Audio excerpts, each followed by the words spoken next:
जय श्री राम भक्तों, जय माता दी। स्वागत है आप सभी का अपने YouTube चैनल में।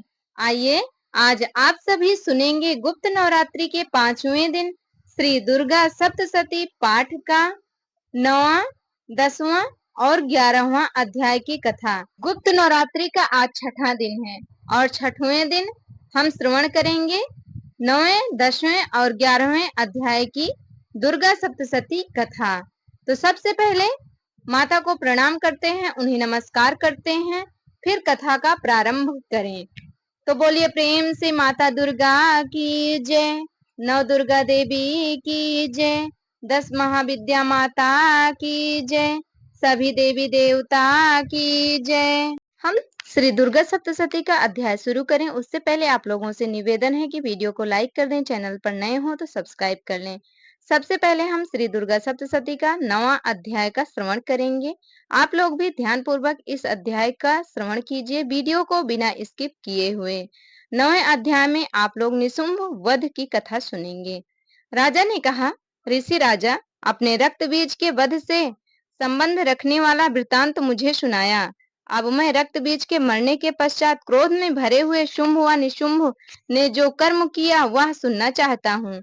महर्षि मेधा ने कहा, रक्त बीज के मारे जाने पर शुंभ और निशुंभ को बड़ा क्रोध आया और अपनी बहुत बड़ी सेना का इस प्रकार सर्वनाश होते देखकर निशुंभ देवी पर आक्रमण करने के लिए दौड़ा। उनके साथ बहुत से बड़े बड़े असुर देवी को मारने के वास्ते दौड़े और महापराक्रमी शुंभ अपनी सेना सहित चंडिका को मारने के लिए बढ़ा। फिर शुंभ और निशुंभ का देवी से घोर युद्ध होने लगा और वह दोनों असुर इस प्रकार देवी पर बाण फेंकने लगे जैसे मेघों से वर्षा हो रही हो। उन दोनों के चलाए हुए बाणों को देख देवी ने अपने बाणों से काट डाला और अपने शस्त्रों की वर्षा से उन दोनों दैत्यों को चोट पहुंचाई। निशुंभ ने तीक्ष्ण तलवार और चमकती हुई ढाल लेकर देवी के सिर पर आक्रमण किया। अपने वाहन को चोट पहुंची देखकर देवी ने अपने छुरप्र नामक बाण से निशुंभ की तलवार व ढाल दोनों ही काट डाला। तलवार और ढाल कट जाने पर निशुंभ ने देवी पर शक्ति से प्रहार किया। देवी ने अपने चक्र से उसके 2 टुकड़े कर दिए। फिर क्या था, दैत्य मारे क्रोध के जल फुन गया और उसने देवी को मारने के लिए उनकी ओर शूल फेंका, किंतु देवी ने अपने मुक्के से उसको चूर चूर कर डाला। फिर उसने देवी पर गदा से प्रहार किया। देवी ने त्रिशूल से गदा को भस्म कर डाला। इसके पश्चात वह फरसा हाथ में लेकर देवी की ओर लपका। देवी ने अपने तीखे बाणों से उसे धरती पर सुला दिया। अपने पराक्रमी भाई निशुंभ के इस प्रकार से मरने पर शुंभ क्रोध से भरकर देवी को मारने के लिए दौड़ा। वह रथ में बैठा हुआ उत्तम आयुधों से सुशोभित अपनी 8 बड़ी बड़ी भुजाओं से सारे आकाश को ढके हुए था। शुंभ को आते देखकर देवी ने अपना शंख बजाया और धनुष की टकोर का भी अत्यंत दुस्साह शब्द किया। साथ ही अपने घंटे के शब्द से, जो कि संपूर्ण दैत्य सेना के तेज को नष्ट करने वाला था, संपूर्ण दिशाओं में व्याप्त कर दिया। इसके पश्चात देवी के सिंह ने भी अपनी दहाड़ से, जिसे सुन बड़े बड़े बलवानों का मदचूर हो जाता था, आकाश, पृथ्वी और 10 दिशाओं को पूरित कर दिया। फिर आकाश में उछलकर काली ने अपने दांतों तथा हाथों को पृथ्वी पर पटका। उसके ऐसा करने से ऐसा शब्द हुआ जिससे कि उससे पहले से सारे शब्द शांत हो गए। इसके पश्चात शिवदूती ने असुरों के लिए भय उत्पन्न करने वाला अट्टहास किया, जिसे सुनकर दैत्य थर्रा उठे और शुंभ को बड़ा क्रोध हुआ। फिर अंबिका ने उसे, अरे दुष्ट, खड़ा रहा, खड़ा रहा, कहा तो आकाश से सभी देवता जय हो बोल उठे। शुंभ ने वहां आकर ज्वालाओं से युक्त एक अत्यंत भयंकर शक्ति छोड़ी, जिसे देख देवी ने अपनी महोलका नामक शक्ति से काट डाला। हे राजन, फिर शुंभ के सिंहनाद से तीनों लोक व्याप्त हो गए और उसकी प्रतिध्वनि से ऐसा घोर शब्द हुआ जिससे इससे पहले के सब शब्दों को जीत लिया। शुंभ के छोड़े बाणों को देवी ने और देवी के छोड़े बाणों को शुंभ ने अपने बाणों से काट सैकड़ों और हजारों टुकड़ों में परिवर्तित कर दिया। इसके पश्चात जब चंडिका ने क्रोध में भर शुंभ को त्रिशूल से मारा तो वह मूर्छित होकर पृथ्वी पर गिर पड़ा। जब उसकी मूर्छा दूर हुई तो वह धनुष लेकर आया और अपने बाणों से उसने देवी, काली तथा सिंह को घायल कर दिया। फिर उस राक्षस ने 10,000 भुजाएं धारण करके चक्रादि आयुधों से देवी को आच्छादित कर दिया। तब भगवती दुर्गा ने कुपित होकर अपने बाणों से उन चक्रों तथा बाणों को काट डाला। यह देखकर निशुंभ हाथ में गदा लेकर चंडिका को मारने के लिए दौड़ा। उसके आते ही देवी ने तीक्ष्ण धार वाले खड्ग से उसकी गदा को काट डाला। उसने फिर त्रिशूल हाथ में ले लिया। देवताओं को दुखी करने वाले निशुंभ त्रिशूल हाथ में लिए हुए आता देखकर चंडिका ने अपने शूल से उसकी छाती पर प्रहार किया और उसकी छाती को चीर डाला। शूल विदीर्ण हो जाने पर उसकी छाती में से एक उस जैसा ही महाप्रक्रमी दैत्य ठहर जा कहता हुआ निकला। उसको देखकर देवी ने बड़े जोर से ठहाका लगाया। अभी वह निकलने भी न पाया था कि उसका सिर अपनी तलवार से काट डाला। सिर के कटने के साथ ही वह पृथ्वी पर गिर पड़ा। तदनंतर सिंह दहाड़ दहाड़ कर असुरों का भक्षण करने लगा और काली शिवदूती भी राक्षसों का रक्त पीने लगी। कौमारी की शक्ति से कितने ही महादैत्य नष्ट हो गए। ब्रह्मा जी के कमंडल के जल से कितने ही असुर समाप्त हो गए। कई दैत्य माहेश्वरी के त्रिशूल से विदीर्ण होकर पृथ्वी पर गिर पड़े और वाराही के प्रहारों से छिन्न भिन्न होकर धराशायी हो गए। वैष्णवी ने भी अपने चक्र से बड़े बड़े महापराक्रमियों का कचूमर निकालकर उन्हें यमलोक भेज दिया और इंद्र से कितने ही महाबली राक्षस टुकड़े टुकड़े हो गए। कई दैत्य मारे गए, कई भाग गए, कितने ही काली शिवदूती और सिंह ने भक्षण कर लिया। इस प्रकार से श्री दुर्गा सप्तशती का 9वां अध्याय यहीं पर संपूर्ण होता है। बोलिए दुर्गे मैया की जय।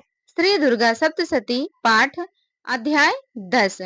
महर्षि मेधा ने कहा, हे राजन, अपने प्यारे भाई को मरा हुआ तथा सेना को नष्ट हुई देखकर क्रोध में भरकर दैत्यराज शुंभ कहने लगा, दुष्ट दुर्गे, तू अहंकार से गर्व मत कर, क्योंकि तू दूसरों के बल पर लड़ रही है। देवी ने कहा, हे दुष्ट, देख, मैं तो अकेली हूँ। इस संसार में मेरे सिवा दूसरा कौन है? यह सब मेरी शक्तियां हैं। देख, यह सब की सब मुझ में प्रविष्ट हो रही हैं। इसके पश्चात ब्रह्माणी आदि सब देवियां उस देवी के शरीर में लीन हो गई और देवी अकेली रह गई। तब देवी ने कहा, मैं अपनी ऐश्वर्य शक्ति से अनेक रूपों में यहाँ उपस्थित हुई हूँ। उन सब रूपों को मैंने समेट लिया है। अब अकेली ही यहाँ खड़ी हूँ। तुम भी यहीं ठहरो। महर्षि मेधा ने कहा। तब देवताओं तथा राक्षसों के देखते देखते देवी तथा शुंभ में भयंकर युद्ध होने लगा। अंबिका देवी ने सैकड़ों अस्त्र शस्त्र छोड़े। उधर दैत्यराज ने भी भयंकर अस्त्रों का प्रहार आरंभ कर दिया। देवी के छोड़े हुए सैकड़ों अस्त्रों को दैत्य ने अपने अस्त्रों द्वारा काट डाला। इसी प्रकार शुंभ ने जो अस्त्र छोड़े उनको देवी ने अपनी भयंकर हुंकार के द्वारा ही काट डाला। दैत्य ने जब सैकड़ों बाण छोड़कर देवी को ढक दिया तो क्रोध में भरकर देवी ने अपने बाणों से उसका धनुष नष्ट कर डाला। धनुष के कट जाने पर दैत्येंद्र ने शक्ति चलाई, लेकिन देवी ने उसे भी काट कर फेंक दिया। फिर दैत्येंद्र चमकती हुई ढाल लेकर देवी की ओर दौड़ा, किंतु जब वह देवी के समीप पहुंचा तो देवी ने अपने तीक्ष्ण बाणों से उसकी चमकने वाली ढाल को भी काट डाला। फिर दैत्येंद्र का घोड़ा मर गया, रथ टूट गया, सारथी मारा गया। तब वह भयंकर मुगदर लेकर देवी पर आक्रमण करने के लिए चला, किंतु देवी ने अपने तीक्ष्ण बाणों से उसके मुगदर को भी काट दिया। इस पर दैत्य ने क्रोध में भरकर देवी की छाती में बड़े जोर से एक मुक्का मारा। दैत्य ने जब देवी को मुक्का मारा तो देवी ने भी उसकी छाती में जोर से एक थप्पड़ मारा। थप्पड़ खाकर पहले तो दैत्य पृथ्वी पर गिर पड़ा, किंतु तुरंत ही वह उठ खड़ा हुआ। फिर वह देवी को पकड़कर आकाश की ओर उछला और वहां जाकर दोनों में युद्ध होने लगा। वह युद्ध ऋषियों और देवताओं को आश्चर्य में डालने वाला था। देवी आकाश में दैत्य के साथ बहुत देर तक युद्ध करती रही। फिर देवी ने उसे आकाश में घुमाकर पृथ्वी पर गिरा दिया। दुष्टात्मा दैत्य पुनः उठकर देवी को मारने के लिए दौड़ा। तब उसको अपनी ओर आता हुआ देखकर देवी ने उसकी छाती विदीर्ण करके उसको पृथ्वी पर पटक दिया। देवी के त्रिशूल से घायल होने पर उस दैत्य के प्राण पखेरु उड़ गए और उसके मरने पर समुद्र, द्वीप, पर्वत और पृथ्वी सब कांपने लग गए। तदनंतर उस दुष्टात्मा के मरने के संपूर्ण जगत प्रसन्न व स्वस्थ हो गया तथा आकाश निर्मल हो गया। पहले जो उत्पात सूचक मेघ और उल्कापात होते थे वह सब शांत हो गए। उसके मारे जाने पर नदियां अपने ठीक मार्ग से बहने लगी। संपूर्ण देवताओं का हृदय हर्ष से भर गया और गंधर्वियां सुंदर गाना गाकर नाचने लगी। गंधर्व बाजे बजाने लगे और अप्सराएं भी नाचने लगी। पवित्र वायु बहने लगी। सूर्य की कांति स्वच्छ हो गई। यज्ञशालाओं की बुझी हुई अग्नि अपने आप प्रज्वलित हो उठी तथा चारों दिशाओं में शांति फैल गई। श्री दुर्गा सप्तशती पाठ का 10वां अध्याय संपूर्ण। बोलिए दुर्गे मैया की जय। आइए अब हम श्री दुर्गा सप्तशती पाठ का 11वां अध्याय आप लोगों को सुनाते हैं। आप लोग श्रद्धा और भक्ति पूर्वक श्रवण कीजिए। श्री दुर्गा सप्तशती पाठ 11वां अध्याय प्रारंभ। देवताओं द्वारा देवी की स्तुति तथा देवी द्वारा देवताओं को वरदान। महर्षि मेधा कहते हैं, दैत्य के मारे जाने पर इंद्रादि देवता अग्नि को आगे करके कात्यायनी देवी की स्तुति करने लगे। उस समय अभीष्ट की प्राप्ति के कारण उनके मुख खिले हुए थे। देवताओं ने कहा, हे शरणागतों के दुख दूर करने वाली देवी, तुम प्रसन्न हो। हे संपूर्ण जगत की माता, तुम प्रसन्न हो। विंध्येश्वरी, तुम विश्व की रक्षा करो, क्योंकि तुम इस चर और अचर की ईश्वरी हो। हे देवी, संपूर्ण जगत की आधार रूप हो, क्योंकि तुम पृथ्वी रूप में भी स्थित हो और अत्यंत पराक्रम वाली देवी हो।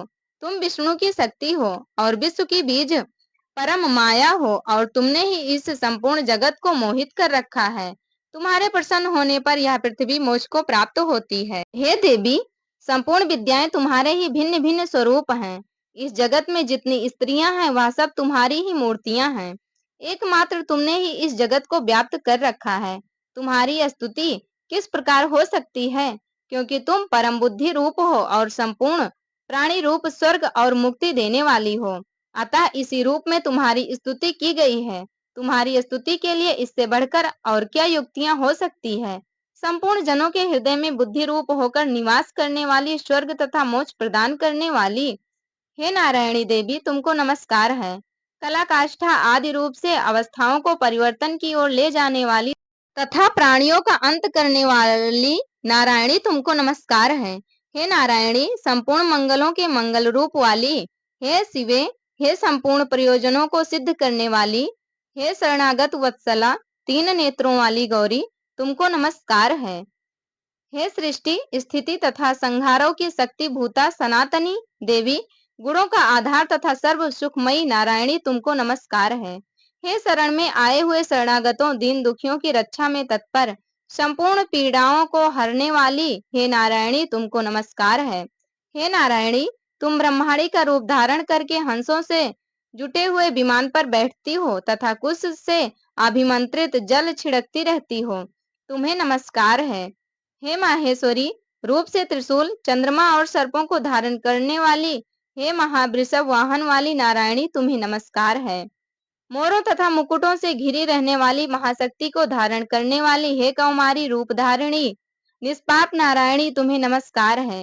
हे शंख चक्र गद फर श्रांग धनुष रूप आयुधों को धारण करने वाली वैष्णवी शक्ति रूपा नारायणी, तुम हम पर प्रसन्न हो, तुम्हें नमस्कार है। हे दांतों पर पृथ्वी धारण करने वाली वाराह रूपिणी कल्याणमयी नारायणी, तुम्हें नमस्कार है। हे उग्र नृसिंह रूप से दैत्यों को मारने वाली, त्रिभुवन की रक्षा में संलग्न रहने वाली नारायणी, तुम्हें नमस्कार है। मस्तक पर किरीट और हाथ में महावज्र धारण करने वाली, सहस्त्र नेत्रों के कारण उज्जवल वृत्तासुर के प्राण हरने वाली इंद्रिय शक्ति, हे नारायणी, तुम्हें नमस्कार है। हे शिवदूती, स्वरूप से दैत्यों के महामद को नष्ट करने वाली, हे घोर रूप वाली, हे महाशब्द वाली नारायणी, तुम्हें नमस्कार है। दाढ़ों के कारण विकराल मुख वाली, मुंडमाला से विभूषित मुंडमर्दिनी चामुंडा रूपा नारायणी, तुम्हें नमस्कार है। हे लक्ष्मी, लज्जा, महाविद्या, श्रद्धा, पुष्टि व स्वधा, ध्रुवा, महारात्रि तथा महाविद्या रूपा नारायणी, तुमको नमस्कार है। हे मेधा सरस्वती, सर्वोत्कृष्ट ऐश्वर्य रूपिणी पार्वती, महाकाली नियंता तथा ईश रूपिणी नारायणी, तुम्हें नमस्कार है। हे सर्व रूप सर्वेश्वरी सर्वशक्ति युक्त देवी, हमारी भय से रक्षा करो, तुम्हें नमस्कार है। हे कात्यायनी, तीनों नेत्रों से भूषित या तेरा सौम्य मुख सब तरह के डरों से हमारी रक्षा करे, तुम्हें नमस्कार है। हे भद्रकाली, ज्वालाओं के समान भयंकर, अति उग्र एवं संपूर्ण असुरों को नष्ट करने वाला तुम्हारा त्रिशूल हमें भयों से बचावे, तुमको नमस्कार है। हे देवी, जो अपने शब्द से इस जगत को पूरित करके दैत्यों के तेज को नष्ट करता है, वह आपका घंटा इस प्रकार हमारी रक्षा करे, जैसे कि माता अपने पुत्रों की रक्षा करती है। हे चंडिके, असुरों के रक्त और चर्बी से चर्चित जो आपकी तलवार है, वह हमारा मंगल करे, हम तुमको नमस्कार करते हैं। हे देवी, तुम जब प्रसन्न होती हो तो संपूर्ण रोगों को नष्ट कर देती हो, और जब रुष्ट हो जाती हो तो संपूर्ण वांछित कामनाओं को नष्ट कर देती हो। और जो मनुष्य तुम्हारी शरण में जाते हैं उन पर कभी विपत्ति नहीं आती, बल्कि तुम्हारी शरण में गए हुए मनुष्य दूसरों को आश्रय देने योग्य हो जाते हैं। अनेक रूपों से बहुत प्रकार की मूर्तियों को धारण करके इन धर्मद्रोही असुरों का तुमने संहार किया है, वह तुम्हारे सिवा कौन कर सकता था। चतुर्दश विद्याएं, 60 शास्त्र और चारों वेद तुम्हारे ही प्रकाश से प्रकाशित हैं। उनमें तुम्हारा ही वर्णन है। और जहाँ राक्षस विषैले सर्प शत्रुगण हैं वहां और समुद्र के बीच में भी तुम साथ रहकर इस विश्व की रक्षा करती हो।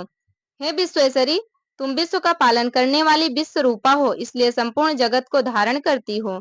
इसलिए ब्रह्मा विष्णु महेश की भी वंदनीय हो। जो भक्ति पूर्वक तुमको नमस्कार करते हैं वह विश्व को आश्रय देने वाले बन जाते हैं। हे देवी, तुम प्रसन्न हो और असुरों को मारकर जिस प्रकार हमारी रक्षा की है ऐसे ही हमारे शत्रुओं से सदा हमारी रक्षा करती रहो। संपूर्ण जगत के पाप नष्ट कर दो और पापों तथा उनके फल स्वरूप होने वाली महामारी आदि बड़े बड़े उपद्रवों को शीघ्र ही दूर कर दो। विश्व की पीड़ा को हरने वाली देवी, शरण में पड़े हुए पर प्रसन्न हो। त्रिलोक निवासियों की पूजनीय परमेश्वरी, हम लोगों को वरदान दो। देवी ने कहा, हे देवताओं, मैं तुमको वर देने को तैयार हूँ। आपकी जैसी इच्छा हो वैसा ही वर मांग लो, मैं तुमको दूंगी। देवताओं ने कहा, हे सर्वेश्वरी, त्रिलोकी के निवासियों का समस्त पीड़ाओं को तुम इस प्रकार हरती रहो और हमारे शत्रुओं को इस प्रकार नष्ट करती रहो। देवी ने कहा, वैवस्वत मनवंतर के 28वें युग में दो और महाअसुर शुंभ और निशुंभ उत्पन्न होंगे। उस समय मैं नंद गोप के घर में यशोदा के गर्भ से उत्पन्न होकर विंध्याचल पर्वत पर शुंभ और निशुंभ का संहार करूंगी। फिर अत्यंत भयंकर रूप से पृथ्वी पर अवतीर्ण होकर मैं वैप्रचित नामक दानवों का नाश करूंगी। उन भयंकर महासुरों को भक्षण करते समय मेरे दांत अनार पुष्प के समान लाल होंगे। इसके पश्चात स्वर्ग में देवता और पृथ्वी पर मनुष्य मेरी स्तुति करते हुए मुझे रक्त दंतिका कहेंगे। फिर जब 100 वर्षों तक वर्षा न होगी तो मैं ऋषियों की स्तुति करने पर आयोनिज नाम से प्रकट होंगी और अपने 100 नेत्रों से ऋषियों की ओर देखूंगी। अतः मनुष्य शताक्षी नाम से मेरा कीर्तन करेंगे। उसी समय मैं अपने शरीर से उत्पन्न वे प्राणों की रक्षा करने वाले शाकों द्वारा सब प्राणियों का पालन करूंगी और तब इस पृथ्वी पर शाकंभरी के नाम से विख्यात होंगी। और इसी अवतार में मैं दुर्ग नामक महाअसुर का वध भी करूंगी और इससे मैं दुर्गा देवी के नाम से प्रसिद्ध होंगी। इसके पश्चात जब मैं भयानक रूप धारण करके हिमालय निवासी ऋषियों महर्षियों की रक्षा करूंगी तब भीमा देवी के नाम से मेरी ख्याति होगी। और जब फिर अरुण नामक असुर तीनों लोगों को पीड़ित करेगा तब मैं असंख्य भ्रमरों का रूप धारण करके उस महादैत्य का वध करूंगी। तब स्वर्ग में देवता और मृत्युलोक में मनुष्य मेरी स्तुति करते हुए मुझे भ्रामरी नाम से पुकारेंगे। इस प्रकार जब जब पृथ्वी राक्षस से पीड़ित होगी तब तब मैं अवतरित होकर शत्रुओं का नाश करूंगी। इत श्री श्री दुर्गा सप्तशती पाठ 11वां अध्याय संपूर्ण। बोलिए दुर्गा मैया की जय। प्रिय भक्तों, श्री दुर्गा सप्तशती का 9वां, 10वां, 11वां अध्याय यहीं पर संपूर्ण होता है। 12वें और 13वें अध्याय का श्रवण आप लोग कल करेंगे। तो हमारे साथ जुड़े रहने के लिए धन्यवाद। कल फिर से मिलेंगे श्री दुर्गा सप्तशती पाठ के साथ 12वें और 13वें अध्याय के साथ। बोलिए जय माता दी।